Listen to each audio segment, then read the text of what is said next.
ونستغفره ونؤمن به ونتوكل عليه ونعوذ بالله من شرور أنفسنا ومن سيئات أعمالنا من يهده الله فلا مضل له ومن يضلله فلا هادي له ونشهد أن لا إله إلا الله ونشهد أن سيدنا مولانا محمدا عبده ورسوله أرسله بالحق بشيرا ونذيرا بين يدي الساعة أعوذ بالله من الشيطان الرجيم بسم الله الرحمن الرحيم قال الله تعالى في القرآن المجيد والفرقان الحميد بل تؤثرون الحياة الدنيا والآخرة خير وأبقى وقال رسول الله صلى الله عليه وسلم الكيس من دان نفسه وعمل لما بعد الموت والعاجز من أتبع نفسه هواها وتمنى على الله اللهم صل على محمد وعلى آل محمد كما صليت على إبراهيم وعلى آل إبراهيم إنك حميد مجيد صدق الله مولانا العظيم زما قابل قدر أريدنكم مسلمانان ما اول هفته بیان شروع کړو دی باندې زه ولاړم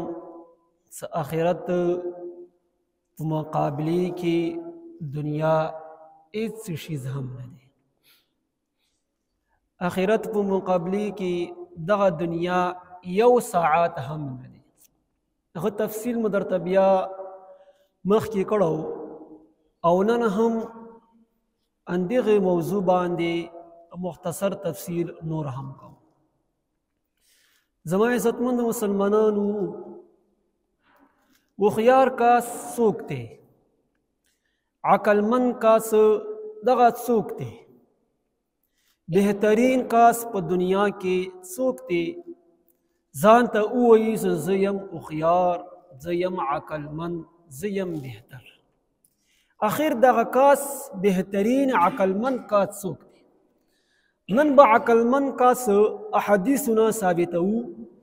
س احادیث د عقل مند انسان متعلق سوای زما عزتمند مسلمانانو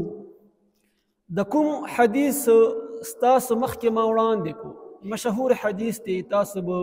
ډېر اورېدلی هم وي که چا اورېدلی نه وي هغه اوس دې واوري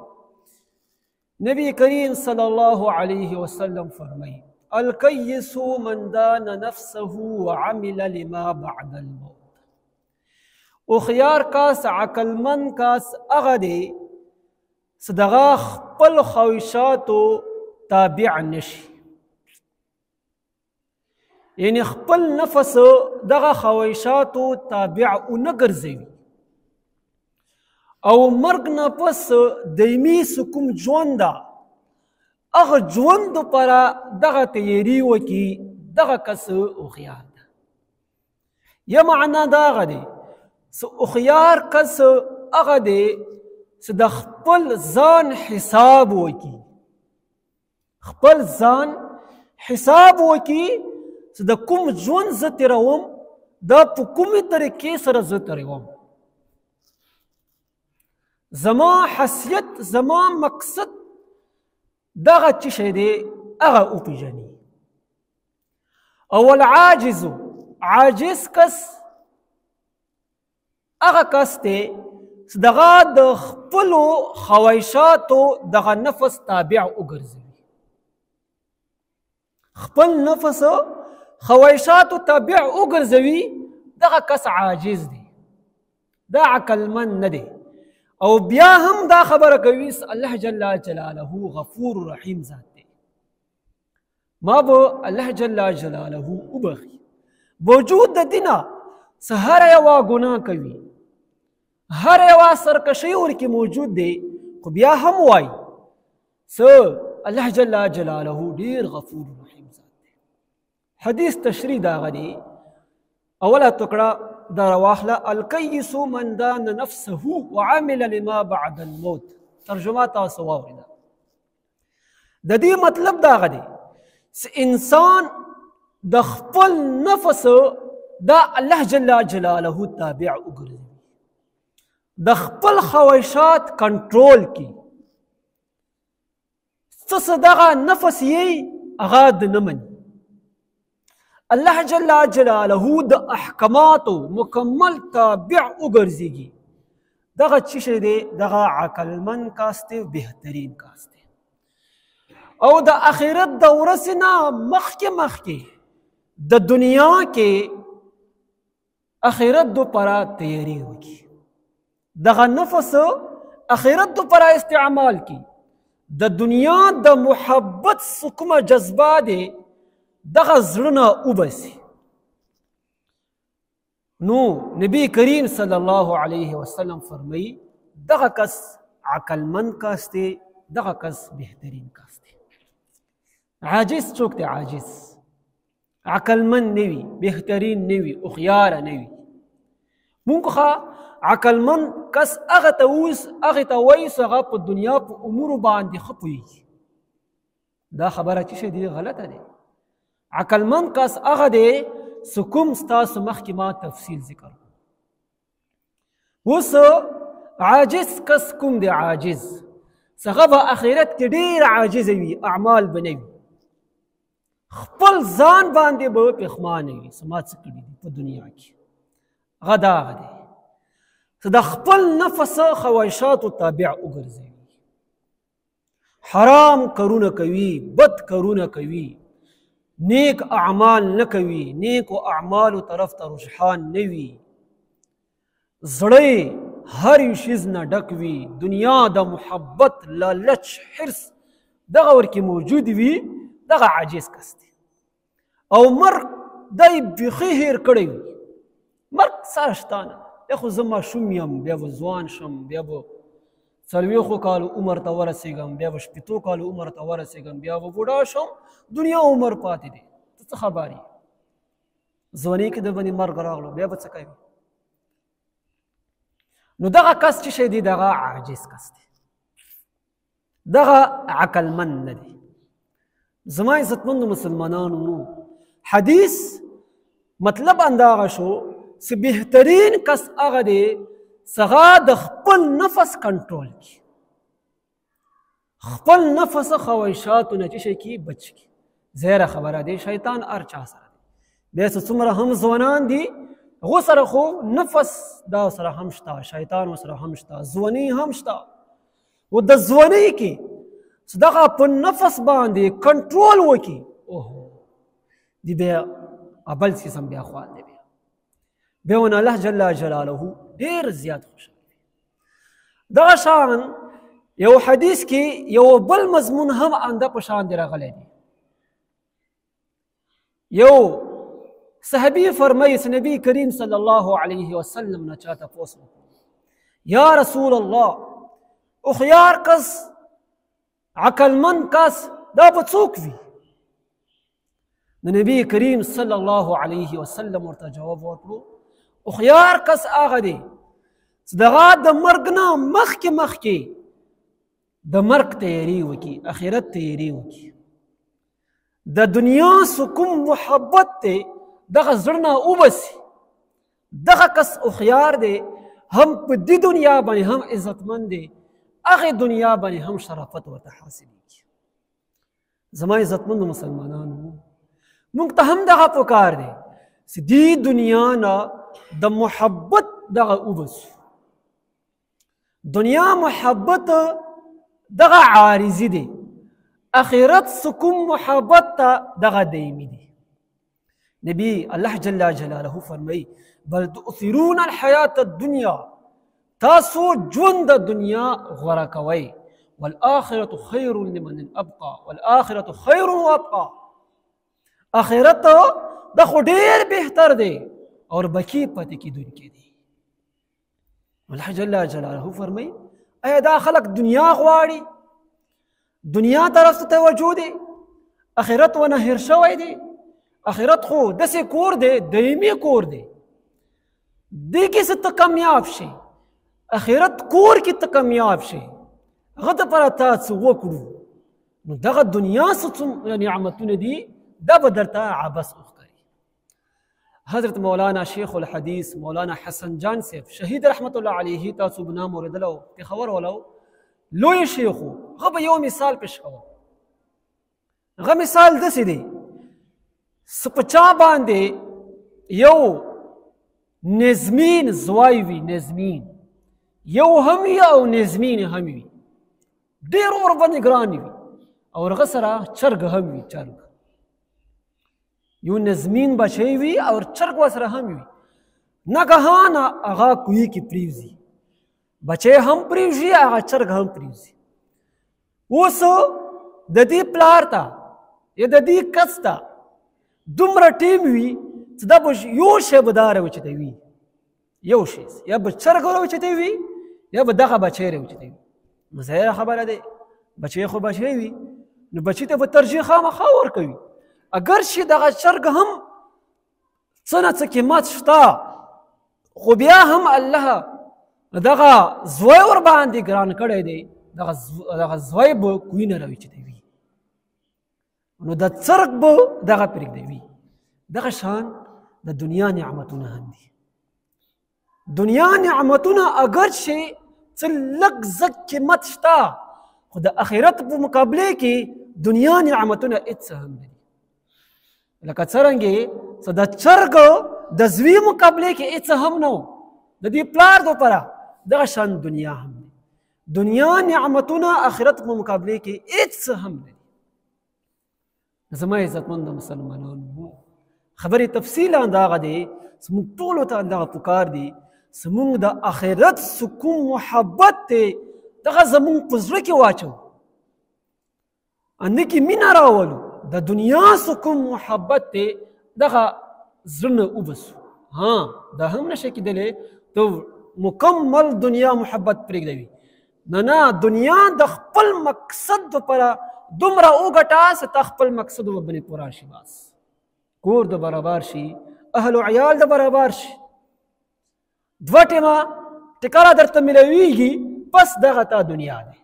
نور حرص تا ته پکار نه دی چې نور حرص وکړي دا به بلډینګونه به جوړوم، دا به جوړوم، دا به جوړوم، دومره به ما سره ګاډي وي، دا به وي، دا به وي. دغه کول نه پکار دی. خو اکثر 70-80% خلک په دې کې مبتلا دي. دنیا به څنګه ګټم، دا به څنګه کوم، او فلانکي کې به څنګه ځمکه خلم، دا به څنګه کوم، انده کې د ټول ژوند دغه شي دغه تیر شي. زما عزتمندو مسلمانانو چاته چې هم د دنیا محبت ورنه ووتو هغه دپاره شرح صدر هم شوي ده، سنا ورته اسلام دپاره خلاصه شوي ده. عبدالله بن مسعود رضی الله تعالی عنهما فرمایي چې نبی کریم صلی الله علیه وسلم دغه آیات تلاوت کړو: فمن یرید الله ان یهدیه یشرح صدره للاسلام. چاته چې الله جل جلاله د هدایت اراده وکړي نو هغه سینا اسلام دپاره خلاص شي، کلاو کړل شي.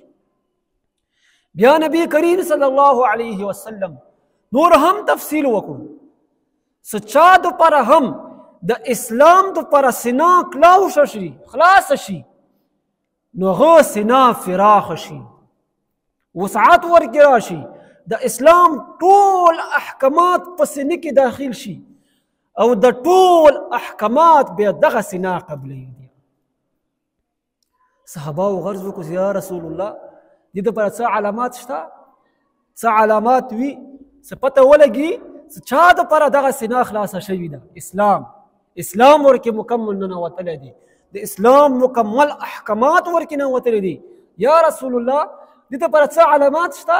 نبی کریم صلی الله علیه وسلم ته وفرمیلو ها 3 علامات دي. چا کې څه هم دغه 3 علامات وي هغه دپاره به سینه الله جل جلاله اسلام دپاره به خلاصه کړي. هغه 3 علامات دغه دي. یو دغه دی څه دنیا پاتې کېدونکي څه کوم کور دی دې سره محبت نه کوي، دې سره رغبت نه کوي، دغه ځان دپاره مقصد ونه ګڼي، آخرت ځان دپاره مقصد. دویم علامه به دا وي همیشه پاتې کېدونکي څه کوم کور دی هغه طرف ته رجوع وکړي، هغه طرف ته رجحان وکړي. دریم علامه دغه دی څه مرګ نه مخکې دغه انسان آخرت دپاره مرګ دپاره تیاری وکړي. ای زما صحاباو دغه 3 علامات څه چا کې ورکې وي هغه دپاره به الله جل جلاله شرح صدر به وکړي، سینه به ورته خلاص شي، د اسلام د ټول احکامات به دغه شی قبل. زما عزتمندو مسلمانانو موږ ته هم دغه پکار دی ځکه چیرې موږ د غواړو څه هره یوه خبره دغه زمون کې راشي اثر وکړي، موږ ته دغه پکار ده دغه 3 علامات څه کوم تاسو ته ما وړاندې کړو دغه شړی ځان کې راوړي. زما عزتمندو مسلمانانو آخرت دغه دنیا مقابله کې 1 ساعت هم په انسان باندې څو مراحل راځي، څو مراحل. دغه انسان یو مرحله باندې تیر شي، بله مرحله ور باندې راشي، و د پیله مرحله کې کوم شي سره محبت کړی وي مغه ورته حقیقت ورته معلوم شي، هغه پرې بیا دغه بیا خواندي. زه دومره لیونی یم ما فلانکي شي سره محبت کولو، ولې د پیله مرحلې څه کوم حقیقت دی هغه ورته معلوم شي. زما عزتمندو مسلمانانو الله جل جلاله فرمایي اعلموا انما الحياة الدنيا لعب ولهو وزينة وتفاخر بينكم وتكاثر في الاموال والاولاد. پوه شئ په دې خبره باندې د دنیا د ژوند دا صرف لیبې دي، زینت ده، تماشای ده، او خپل منځ کې تفاخر دی، دغه شان کثرت د مال دی، کثرت د اولاد دی. اوس په دې آیات کې الله جل جلاله څو مرحلې ذکر کړي دي د په غور سره واورئ. انسان په 2 مرحلو باندې تیریږي، هر یوه مرحله ورته هغه حقیقت ورته معلومیږي. ګورئ ورته انسان څه کله الله جل جلاله د دې دنیا ته راوړي، د مور د خېټې نه پیدا شي، څه نه څه غاټ شي، 7 میاشتو یا 8 میاشتو شي، نو د دې ماشوم بمقصده شیزونو سره محبت شروع شي. داسې شیزونو سره محبت کوي چې هغه کې د ګټې او بایلل څه ورکې نه وي. مطلب شړنګا والا څه کوم شیزونه دي دا مور و پلار ورته لاس کې ویر کړي، بس هغه سره بیا لیبې کوي بیا. او څه کله دغه ماشوم نه دغه شیز ورنه واخلي بیا ورپورې جاړي بیا، و دغه ماشوم د خپل زړه کې یي دغه شیز ما دپاره هر یو شیز دی، بس زه اندې سره محبت کوم. نو اندې سره دغه محبت کوي، اندې سره د خپل وخت تېروي. شړانګا والا څه شیزونه څه ماشوم ته په لاس باندې ویر کړي، څه ماشوم سره لیبې کوي، ولې همدغه مقصد یې ګرځولی، بې مقصده یا بې فایدې یا، خو ماشوم ورباندې خوشحاله وي. بیا څه کله دغه ماشوم 7 کالو شي یا 8 کالو شي، اوله مرحله ورباندې تېره شي، اوس دغه ماشوم به مقصده شیزونو سره محبت شروع کړي. څه مقصد وي، ګټې وي، بایلل ورکې وي، مطلب دغه بیلوري گینی دغه شی شروع کړي، کرکټ شروع کړي، نورې لیبې د ماشومان څه کومې لیبې کوي دغه لیبې شروع کړي. نو دې کې هم یو مقصد ده د ګټه او بایلل ورکې شته. کرکټ شو دا نور څه کومې ماشومان څه کومې لیبې کوي، اوس دغه لیبې دغه ماشوم ځان دپاره یو مقصد وګڼي. په دې مرحلې کې مشروم نه کپړو ته ګوري نه زینت ته ګوري نه څه ته ګوري خیرن میرن وي خیرن وي هر یو شیز وي مزدګار لوبې کې مصروف وي راشي کپړو مپړو ته هېڅ قسم هېچا ته هم سوچ نه کوي ولې همدغه شي یې مقصد ګڼلی صرف همدې شي سره محبت وي او څوک څه ورته وایي دغه لیبې مه کوه خبردار بیا جاړي خفه کېږي دغه ما لیبو نه پرېږدوي اوس که چېرې دغه ماشوم ته اوله مرحله ورته یاده شوه اوله مرحله نو دی حقیقت ورته معلوم شي دا ورپورې خاندي زه سره ماشوم وم اشړنګه وړو وړو شیزونو سره په 10 روپۍ باندې کېږي هغه سره ما لیبې کولې هغه سره به محبت کولو ولې د پیله مرحلې څه کوم حقیقت دی هغه ورته معلوم شوی ځکه چې شی دي خپل ځان پرې خاندي زه څه لیوانې وم زما داسې وړوکې لیبې مې وړو وړو شیزونو سره م کولې او جوړېدم ورپورې بیا څه کله د مرحلې نه کله دغه انسان تیر شي ځوانۍ راشي درېیمه مرحله اوهو دغه مرحله بیا انسان دپاره ډېره سخته دی ځوانۍ کې دغه انسان بیا فیشن غواړي بیا فیشن طرف ته توجه شي ما ښایسته کپړې وي ښایسته لباس وي ښایسته چهره وي ځان مې تیر کړی وي ملګرو سره ګرځم زما کپړې بالکل ښایسته وي زما زینت وي همدې شیزې دغه مقصد دغه ځان دپاره بیا وګرځوي همدغه شیز او څه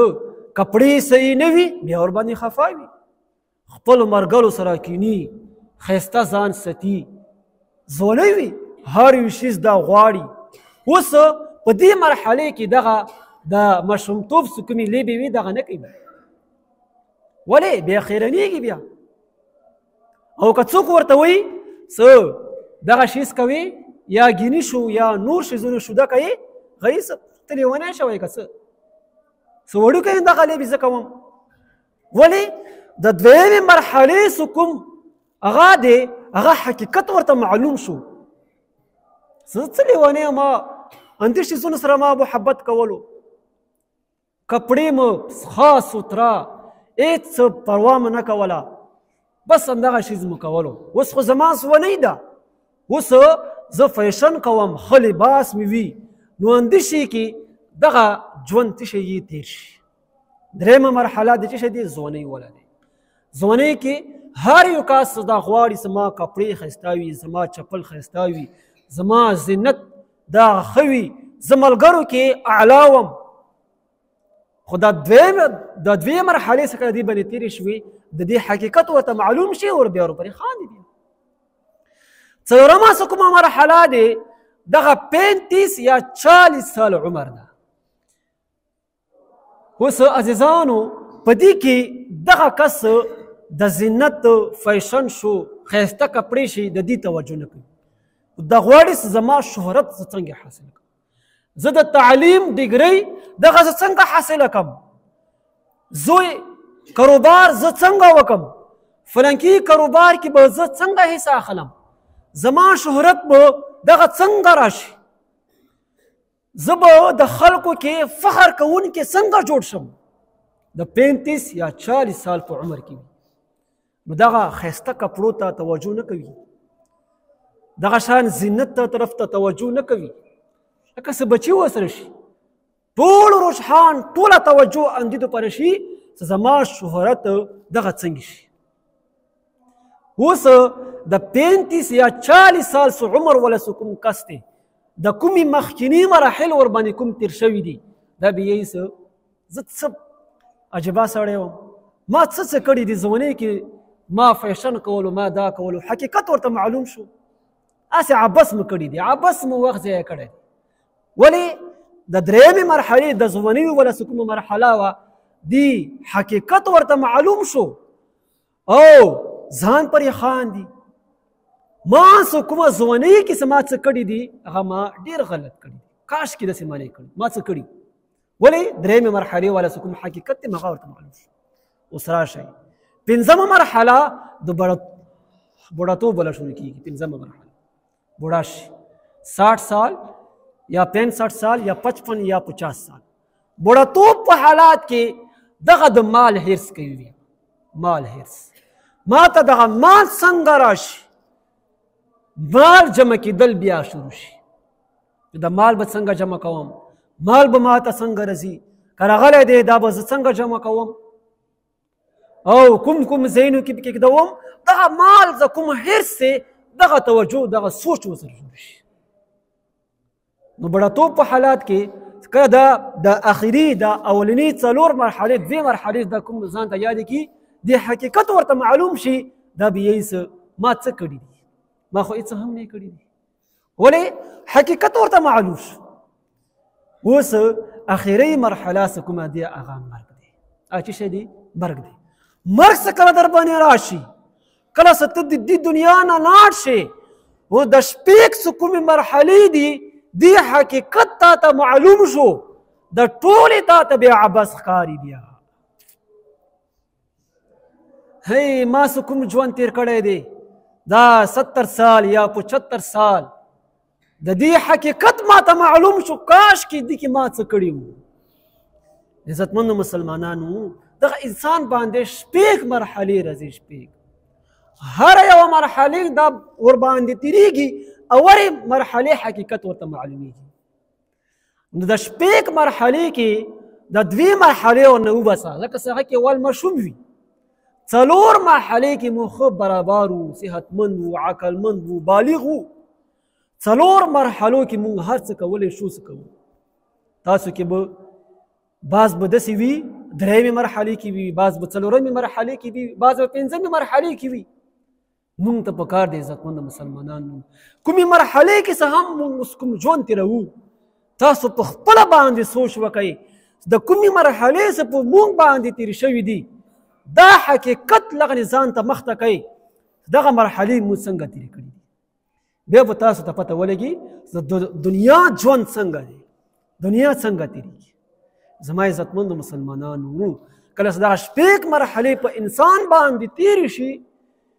کله دغه وفات شي د ټولې مرحلې ورته بیا مخامخ شي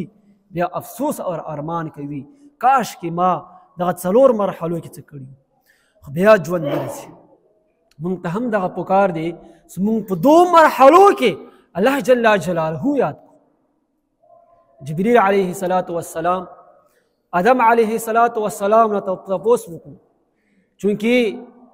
نوح علیه السلام عمر ډېر زیات و لکه چې دې 9.5 کاله خپل امت ته خپلو خلکو ته تبلیغ کړو نوح علیه السلام ته ویلو ای اوږد عمر والا پیغمبره تا د دنیا ژوند څنګه تېر کړو لږ وضاحت خو راته وکړه هغه ورته ویلو څه ما د دنیا ژوند داسې تېر کړو څه یو کور دی کور دغه دوې دروازې دي یو دروازې باندې زه ناوتم منځ کې لږ شان ودرېدم بلې دروازې باندې ووتم بس دغه دنیا ژوند به تېر کړو الله اکبر 9.5 کاله دې صرف تبلیغ کړی دی مونږ ولا عمر خو 70 سال 75 سال دینه مخکې نه ځي زیات نه زیات 85 یا 80 سال الا ماشاءالله 100 نه یا 95 سال نه دې کې ډېر لږ خلک پاتې کېږي او د 80 سال دې پرې مخ نشته دا زموږ عمرونه دي هغه نوح علیه السلام څه دې ویلو زما خپل عمر داسې تېر کړی دی لکه په یو دروازې باندې داخل شم بلې دروازې باندې ووتم دغه زما عمر تېر شو زما عزتمندو مسلمانانو دا دنیا ژوند همداسې دی یو ساعت هم نه دی مونږ ته هم دغه پکار دی چې بهترین کس او عقلمند انسان هغه دی لکه تقریر په اول کې مو دغه ویلو چې عقلمند انسان هغه دی چې هغه خپل نفس خواهشاتو تابع نه کړي او مرګ دپاره تیری وکړي دغه بهترین عقلمند انسان مونږ ته هم دغه پکار دي مونږ ځان نه عقلمند انسانان جوړ بهترین انسانان جوړ کړو مرګ یاد کړو د خپل نفس کنټرول کړو د نفس